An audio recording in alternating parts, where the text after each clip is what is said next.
नमस्कार मित्रांनो, रात्रीची नगरी या मराठी सत्यकथेच्या चॅनलमध्ये मी राजेश पाटील आपल्या सर्वांचं मनापासून स्वागत करतो.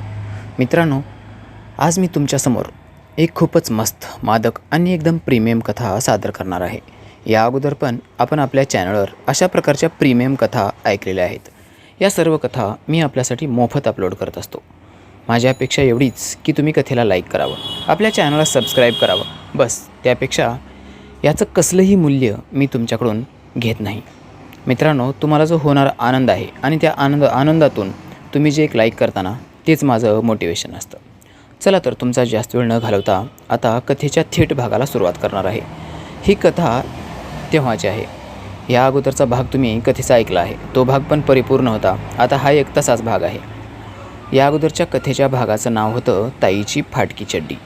माझ्या बऱ्याच रसिक मित्रांनी मला मेल आणि कमेंट करून असं सांगितलं की पुढच्या कथेच्या भागाला संस्कारी ताई असं नाव द्या. चला तर मित्रांनो, तुमच्या आवडीप्रमाणे आणि तुमच्या इच्छेप्रमाणे मी सदरील कथेला संस्कारी ताई हेच नाव दिलेलं आहे. नावामध्ये काय आहे, फक्त तुम्हाला मजा आली, तुमचं पाणी गळालं, बस, बाकी काही देणं घेणं नाही.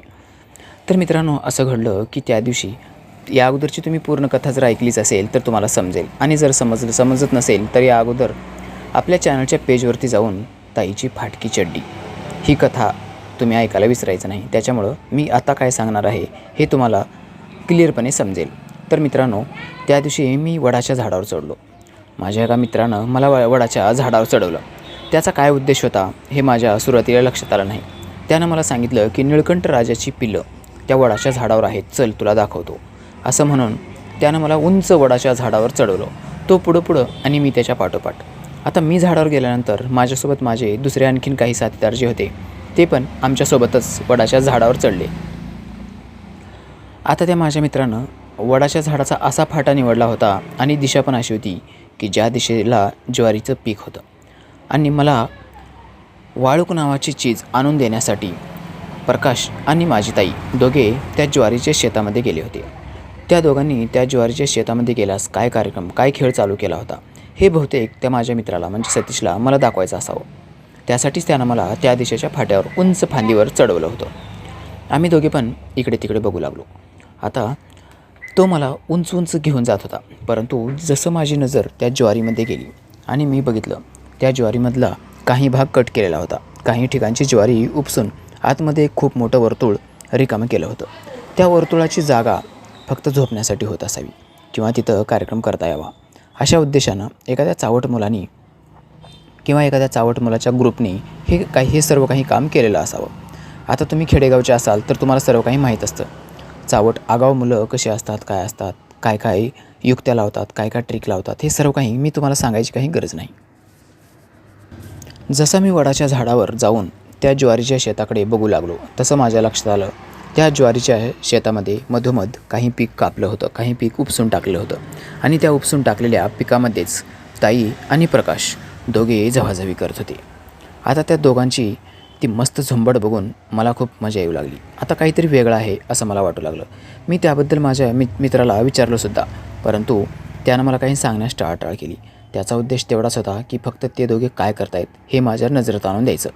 आता तो मला सारखाच म्हणू लागला, चल ना खाली जाऊत, नको ती निळकंठराजाची पिलं बघायचं नको, जाऊ दे चल, वरून जर पडलास तर हातपाय तुटेल, उगो तुझ्या आई वडील पुन्हा माझ्या नावानं हाका मारतील आणि तुझी ताई पण माझा जीव घेईल.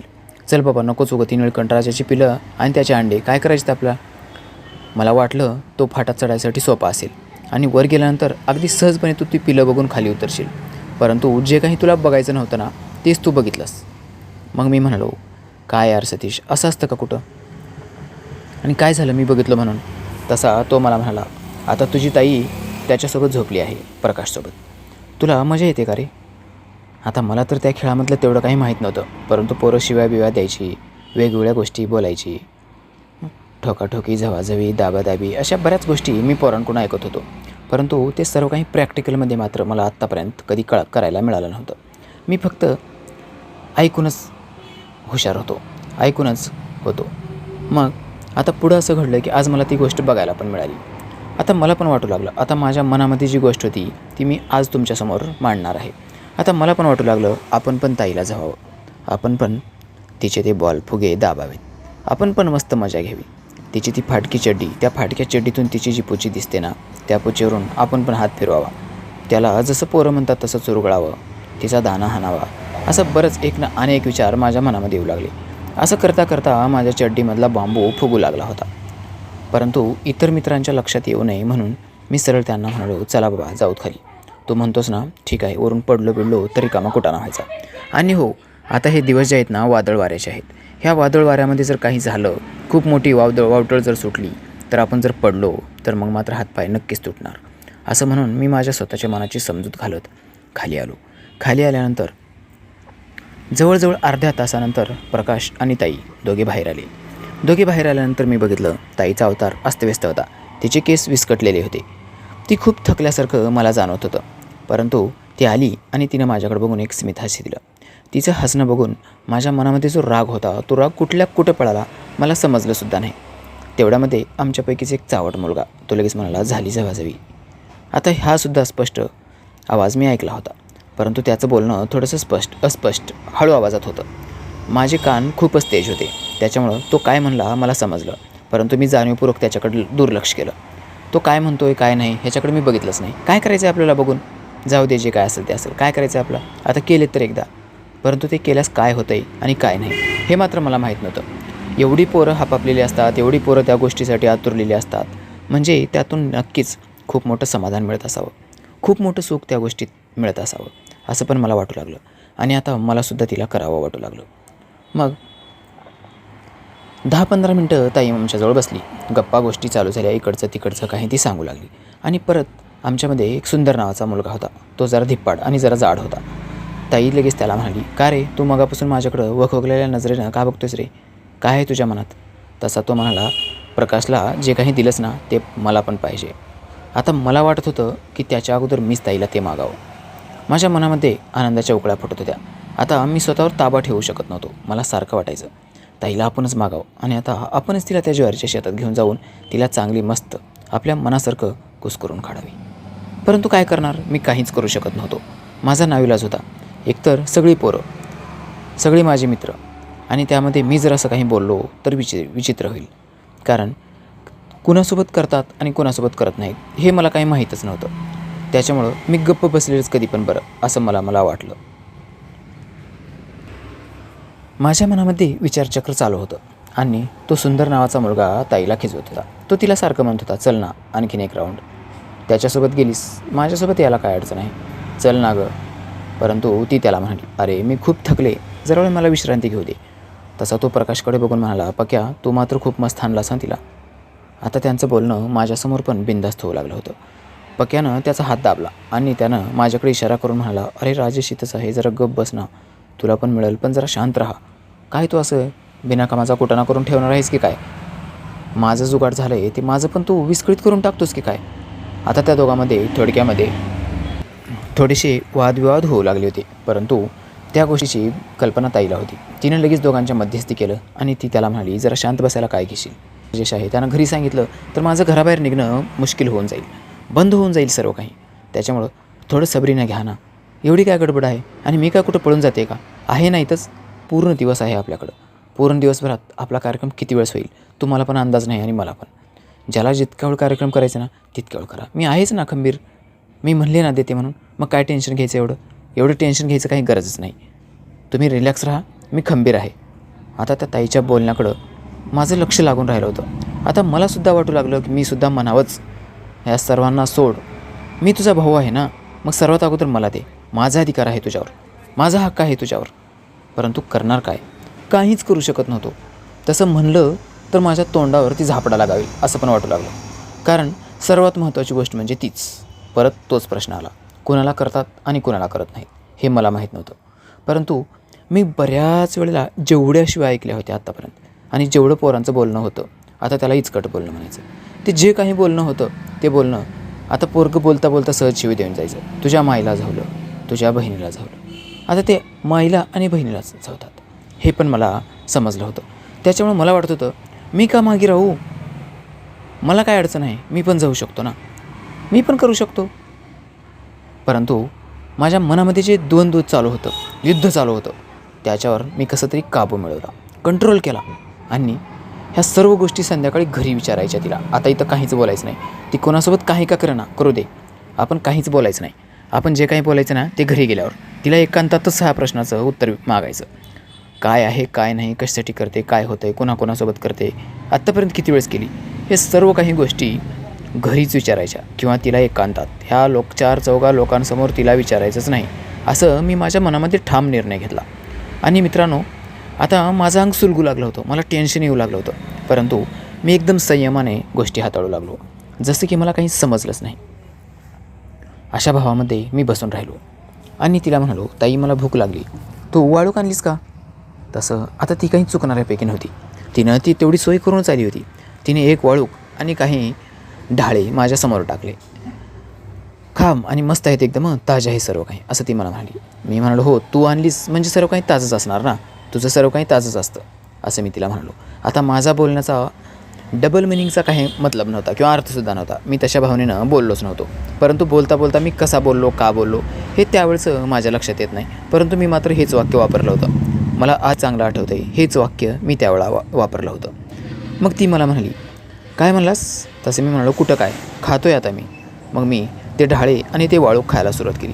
आता बाकीची जी माझी मित्रमंडळी होती ते माझी परत चापलुशी करू लागली, परत मला हंजी करू लागली. राजेश मी कापून देतो. एक जण म्हणाला, माझ्या डब्यामध्ये मीठ आहे, मीठ टाकून देतो. बरेच मित्रमंडळी माझे मागे करायची, मागे पुढे फिरायची. परंतु ते का फिरतात याचं कारण मला आज माहीत झालं होतं. मग तो जो दुसरा मित्र होता माझा, त्याचं नाव सुंदर. त्या सुंदरला ताईनं काहीतरी इशारा केला. मी माझ्या उजरत्या डोळ्यानं ते सर्व काही पाहिलं. मग सुंदर उठला आणि तो पुढं निघाला.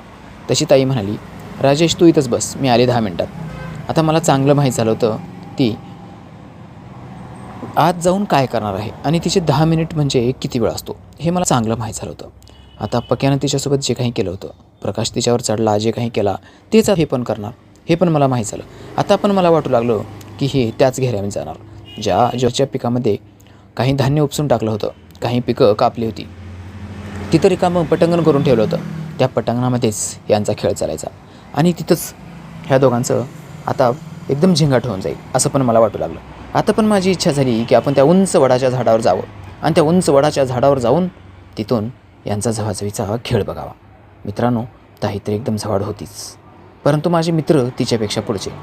आता ज्याला कोणाला भूक लागायची तो तिच्यावर चढायचा आणि त्याची भूक ती शांत करायची. तिनं जणू की ठेकाच घेतला होता माझ्या सर्व मित्रांचा.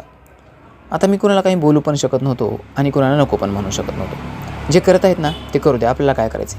पण माझी इच्छा मात्र तेवढीच की आपल्याला पण मिळायला पाहिजे, तिनं मला पण द्यायला पाहिजे आणि माझा हक्क अगोदर आहे. मी माझ्या हक्काची लढाई आता लढणार होतो. आता ताईनं जर दुसरं कोणाला जर आत घेऊन गेली तर मग मात्र मी गप्प बसणार नव्हतो. एकदा सुंदर तिच्यासोबत जाऊन बाहेर आला की मग माझाच नंबर लागणार होता. मग माझा नंबर लागला की मग मी तिला काही सोडणार नव्हतो. आणि हे झालं शेतामधलं. आता घरी तर ती मला रात्रंदिवस मिळणारच होती. त्याच्यामुळं घरी तर आम्ही दोघंच राहायचो. आई पप्पा बाहेर गेले की आमचंच राज्य, ती महाराणी आणि मी राजा. आम्ही जेव्हा घरात खेळ खेळत असू त्यावेळच्या गोष्टी मला आजसुद्धा स्पष्ट आठवतात. त्या खेळामध्ये आम्ही नकली म्हणजे खोटे ती माझी बायको व्हायची आणि मी तिचा नवरा. बाकीचे मुलं हसायचे, आमचं लग्न लावायचे. मग त्यावेळा काही पोरं म्हणायचे, आज तुमची सुहागरात आहे, तुम्ही खोलीत जा. परंतु सर्व काही तोंडीच व्हायचं. जरी आम्ही दोघेजण खोलीत गेलो तर मला काही समजायचं नाही.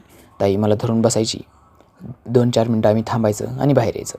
मग बाहेरून कोणीतरी कडी वाजवायचं. अरे सकाळ झाली, अरे उठा ना, सकाळ झाली, या बाहेर. अरे नवरीला काय झालं बघा, खूप थकलेली दिसते. नाही नवरी थकली नाही, नवराच थकलाय. असे एक ना अनेक उद्गार माझ्याचे. त्या गोष्टी ऐकून किंवा मला आठवून मला आता हसू येते. त्यावेळेला खरंच मी किती नाड होतो आणि किती एकदम बालिश होतो, मला काही समजायचं नाही.